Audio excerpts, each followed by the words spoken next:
have any questions for any of the 4 speakers from the last session, please put your hands up now and wave them in the air like you just don't care. One at the back there, please. Lady at the back. And then the man just a little further along with the glasses. If it's for someone specific, do say who that is so we know who you're referring to. Hi, sorry. I can't remember your name, the brand guy. Me? Yes. Andy. Hello. Hi.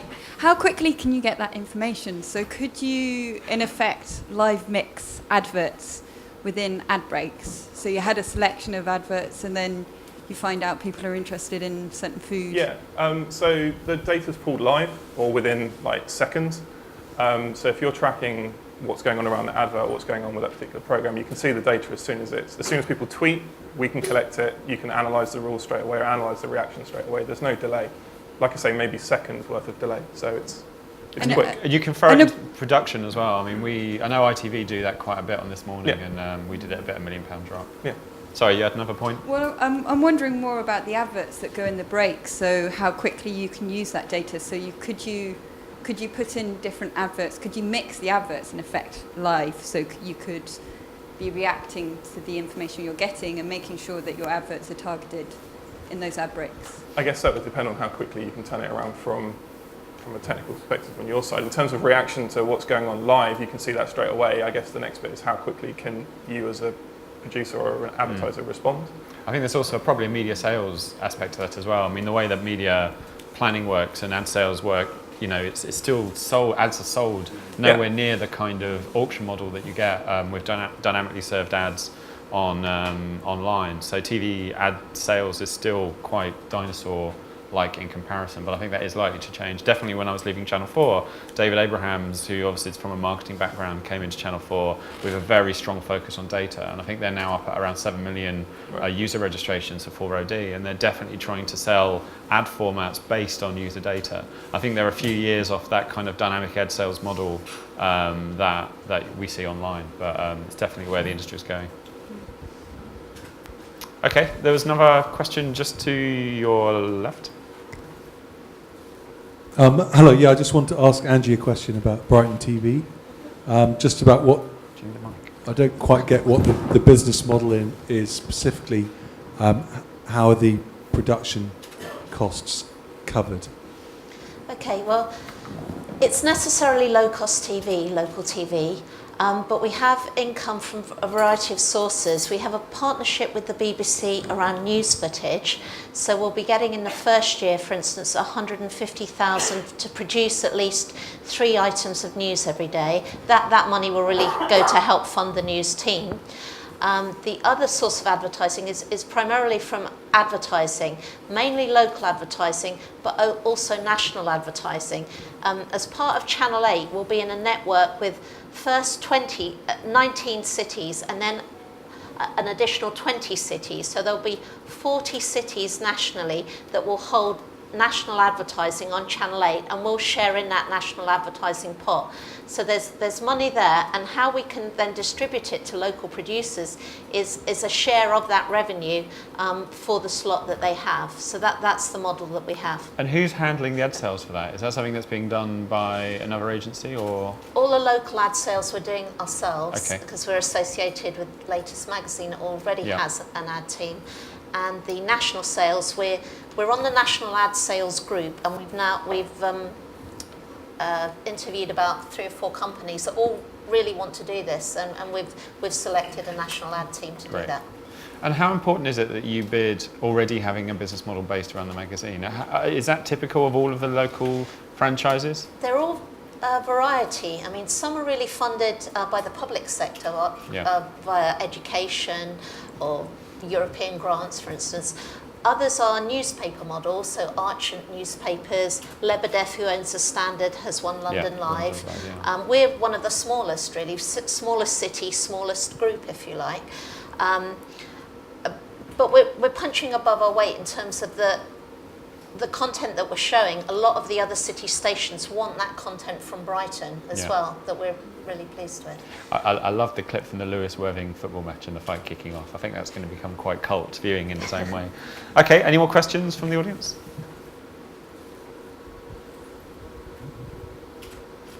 Anyone? Yes, from Rob. Thank you very much, Rob. And then we'll go over there to the middle.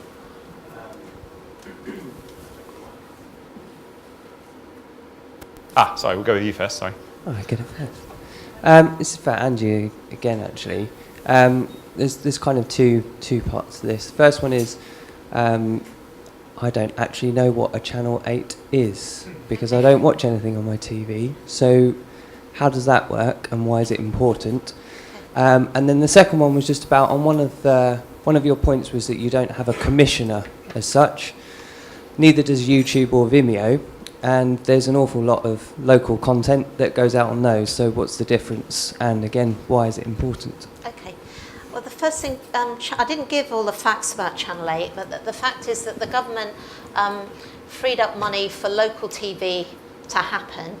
And it's important in that, regionally, we have BBC, Meridian, but for local news, we can't get that in-depth local news because of time constraints, really. And so having a Channel 8 enables people within cities to create their own local TV channels that can coexist happily, I think, with the mainstream national channels and with other digital TV content. What's important about it is that it will be sited in between BBC 3, BBC 4, so very accessible to people to watch. They don't necessarily have to watch it on their laptops, although it will be available digitally as well. It's a digital terrestrial channel, and at launch in Brighton will reach 150,000 homes with the potential eventually to reach 500,000 homes. So it will be wider than just Brighton and Hove. Initially it will be Brighton, Hove, Worthing. And crucially it will allow local people to not necessarily have to travel outside of the city to work in a television industry. That's what we're trying to create here. The other thing about the commissioner-led model, it's important I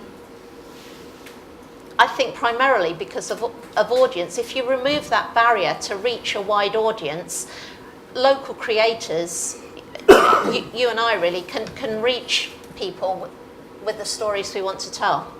I think I might pick up on a bit of the question because I think the comparison with, say, a YouTube or a Vimeo is that there are not barriers to scale now in the same way that there were 10, 15 years ago. So it's very hard to get attention, but there's not a technological barrier to getting attention. You can put it out there in the mix, and if you're lucky and enough people pick it up, and Jonathan Ross tweets about you, then you will get attention. So what kind of role does the TV channel give you in focusing and kind of driving attention to content that couldn't just happen on the web anyway?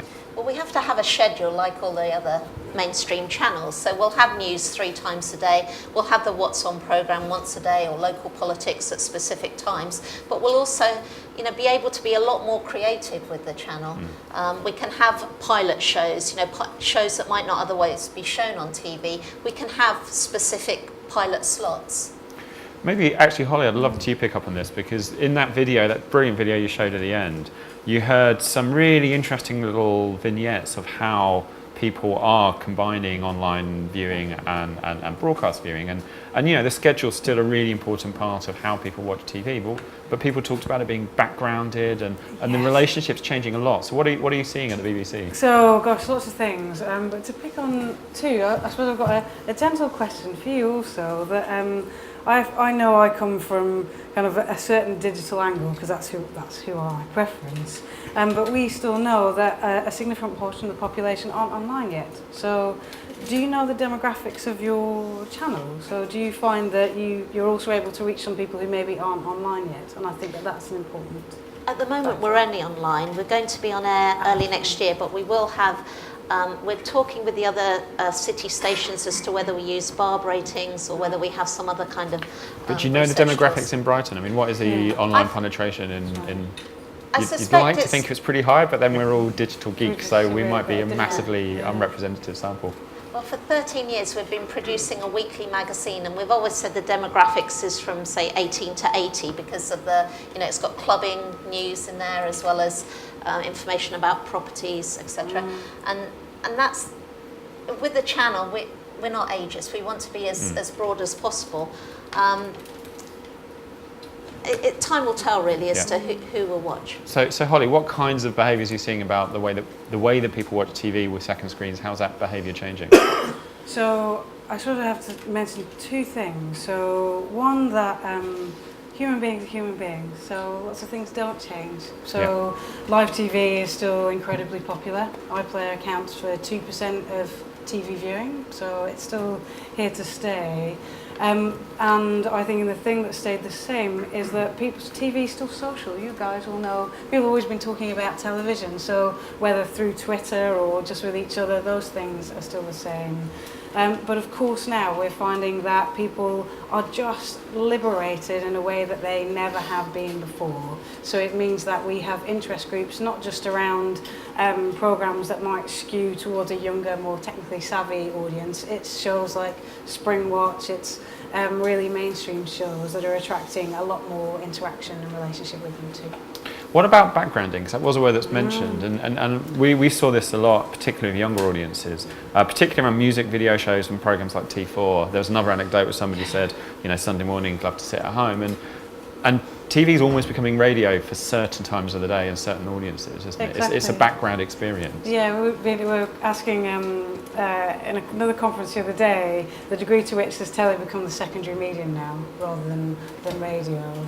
And I think it varies again by audience, but more and more we're seeing it as still being the hearth of the home, still being the thing that gives the home colour and kind of magnetism in a way, that homes are still being positioned around the television, but certainly being something that is, how do I say this, is more of a background or wallpaper medium than it has been before. But that really varies by genre. Yeah. So if And it's a varies drama, you're like right in there. If And it's varies a by magazine time. I show. loved your heat maps. I think I desperately want to get hold of them because I just think they're astonishing insights. I think as a creative, when you look at that, we talk a lot of our clients about understanding the context of engagement, not just in terms of platform and stuff, but around time of day and just understanding habits and patterns of behaviour. And I just think, if you're a creative person, you're looking at, say, the patterns around sport or the patterns around kind of drama or children's or stuff like that. It's astonishing to see them kind of explained that clearly. And I think for me, one of the things, without getting a bit too lofty,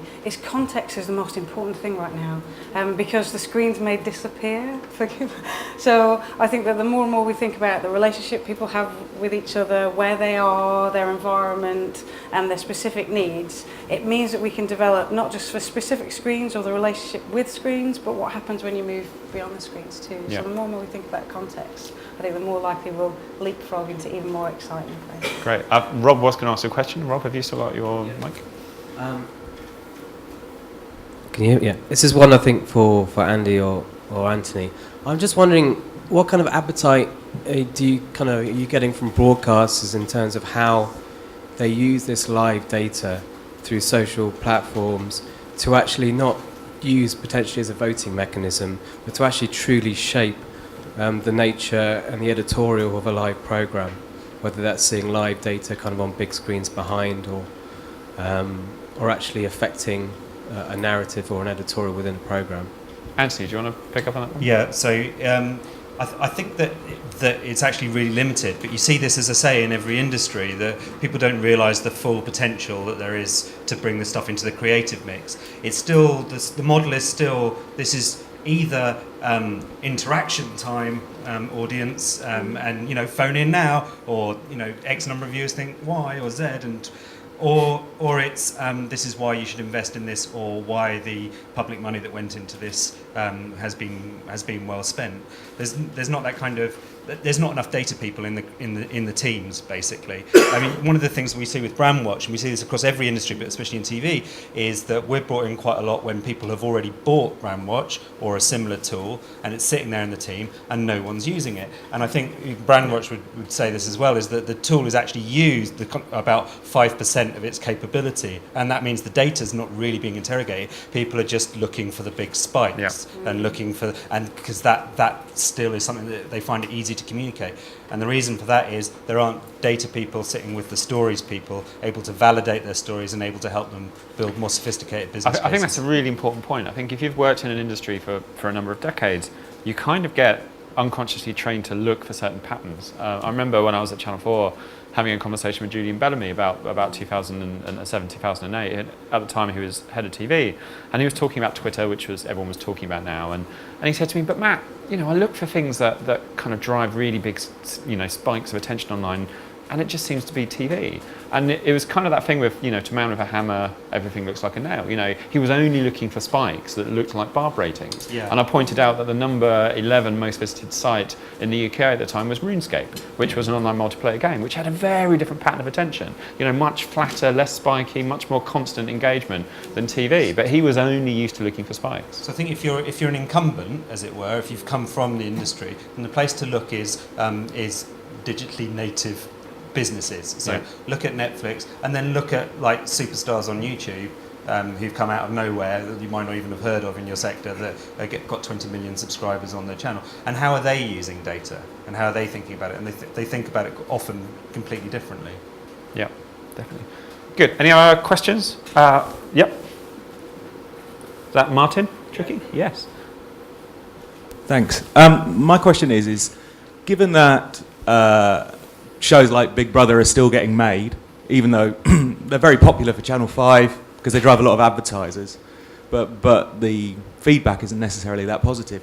How is this data going to change the programmes? What programmes do you think we're going to see when ultimately people start to look at this data and interrogate it and make it better? Because as we were just saying, the way the decisions are made are still being made in the same way as they were 10, 20 years ago. So what do you think it should look like? I've got an answer to that from a show I worked on Channel 4, but maybe Andy, do you want to pick up on that first? Because I'm going to try and work out his answer in a second. So I don't think, in the time I was at Channel 4, I think the only show we worked on that even got close to that was an absolute disaster. And it was one called 7 Days. And it was made by Stephen Lambert, who's an astonishingly talented TV producer. Did Wife Swap, did Faking It, did lots of those kinds of really big kind of reality formats in the 90s and 2000s. And the idea of 7 Days is that normally reality shows are actually cut off from the audience either physically, like Big Brother, where everyone's behind a wall and you can't actually talk to the people, or temporally. You know, so actually, MasterChef professionals would have been made like 6 months before, and the result. So actually, no matter how much people liked Anton or Kerry, they couldn't have changed the show because it was already in the can. So the idea of 7 Days was that there would be a bunch of people that Studio Lambert followed in Notting Hill. Mistake number one, choosing Notting Hill. Really, we didn't realise until the first night how much people hate Notting Hill, and that these people would just be there, and we would film the show over 7 days and put it out on a Thursday, and the idea is that you could get engaged with them, you could follow them on Twitter. This is just around the time that Towie and some of these other shows were kicking off, and it was a disaster. It was a disaster for two reasons. One is we talked a lot in parallel about having the online conversation with and about the characters going on at the same time as the TV show, but they were very, very keen that the characters wouldn't be announced before the first show. You wouldn't know who they were. We wouldn't announce them first online, and we did push them to do that, which meant that the first show was a straight documentary. You were watching a film of people's lives without anybody knowing who they are, no interaction from the audience or anything. And so literally within the first 10 minutes of the show, people were like, well, what's new about this? It's just a documentary. The second thing that happened is our website broke. Partly because they were going to make the online stuff much lower in the mix, and then very late on they said, right, we're going to put it in. Literally the first 10 seconds of the show were black letters on a white background saying this is 7 days, it's an experiment in, you can be part of it, go online now. And we actually saw a bigger spike of traffic to the servers for the, we kind of rated shows at Channel 4 on a kind of scale from Big Brother at one end to, something like Forethought at the bottom, in terms of, kind of testing it for, penetration testing and load testing and stuff like that. And we had 7 days about there. It was a Thursday, it was at 10:30. We were trading it heavily, but it was a new IP. We didn't know what people would do with it. And actually on the very first show, in the first 10 minutes, we got a bigger spike of simultaneous server traffic than we did for the very, very last final of the very last Big Brother on Channel 4. So it was a huge amount of simultaneous attention. And we made the terrible mistake of the front page of the website was built live from Facebook's API. So the images of the characters were kind of bigger or smaller depending on the conversation going on, so you could get a sense. And we didn't do the intelligent thing, which we did immediately the next day, of using cache data and refreshing it once every kind of 5-10 minutes. We were polling Facebook's API live, and in order to build the front page of the website, terrible decision if you want to build something that's really scalable. And so the whole site crashed. And so the whole thing was a disaster on day one. But what fascinated me was the second show, the following week, was really amazing because you saw all of these interactions between the characters and people in the real world. There was an astonishing moment where two of the characters were filmed sitting in a cafe, and then behind them you can see this woman's head, and halfway through their conversation they were slightly kind of ditzy, blonde, kind of Trustafarian models or stroke actresses, stroke entrepreneurs, whatever. And this woman just turned around and went, "Yeah, you're that two off that show, aren't you?" And she just basically started having a go at them, and they were kind of like trying to deal with it. And then even more remarkable than that, there was, you know, we had the site built and we kind of all like felt terrible about it and got it all structurally sorted and everything. And there was a little bit of VT with one of the characters, Cassie, who pulled out her laptop and just started showing her family what other people had been saying about her online, which fortunately was quite good. There was one of the characters who everyone on the internet decided was in the closet and needed to come out, and he had a terrible time on the show. But Cassie actually had quite a good time, and she was showing her friends, you know, and when she got the laptop out, we saw a bigger spike to the site than we had when we did the on-air call to action in the first show. So you've got people at home with laptops watching somebody on a screen showing her laptop where other people at home with laptops. It's like this weird moment of tunneling where you kind of saw this second screen TV behavior, almost like wormhole open up.